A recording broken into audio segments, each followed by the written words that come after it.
Ossoff is now recognized for his remarks.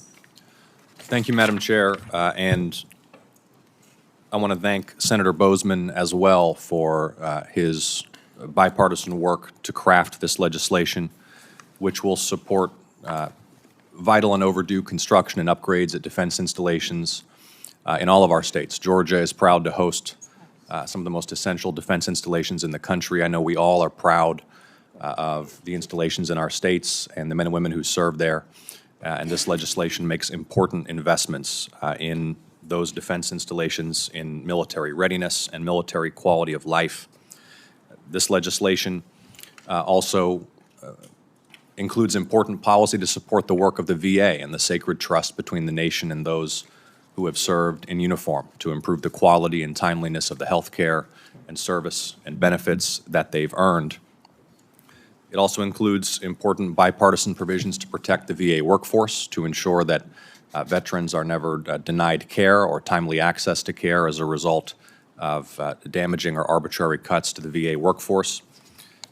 This legislation, I think, reflects real bipartisan work to support our military and to support our veterans, and I echo Senator Bozeman's gratitude expressed to our staffs for the hard work that they've done, again, given that the department was very late in providing their budget justification and their initial submission was incomplete. The subcommittee worked hard to work around that. I want to address a couple of other points, including those raised by Vice Chair Murray. First of all, at our last meeting, we raised this question about these votes that occur prior to debate and amendment, but I don't think we had a resolution of that discussion. And let me just share with my colleagues here, as a new member of this committee, that may be the tradition, but it's a silly one. And it's not explicable to the public why we would all vote on legislation prior to discussing and amending the legislation. So I want to raise that again as something that probably needs to change. Addressing what happened last night, as Vice Chair Murray said, the elephant in the room.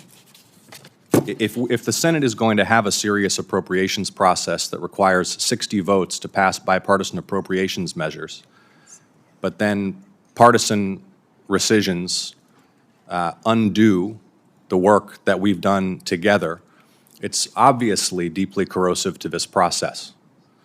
I fear that the enduring legacy of the Appropriations Committee in the 119th Congress may be the destruction of the bipartisan appropriations process if we accommodate the executive branch's demand that on a party line basis we rescind funding that we have agreed to on a bipartisan basis.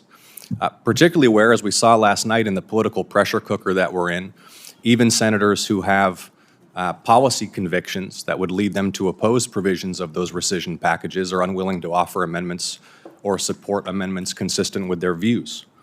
How are we going to continue like this? It's something that this committee needs to grapple with seriously. But this legislation reflects serious bipartisan work to support America's veterans and defense installations.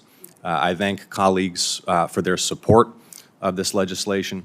I hope that we can continue working toward the floor to pass appropriations measures that are in the national interest. And I yield. Thank you.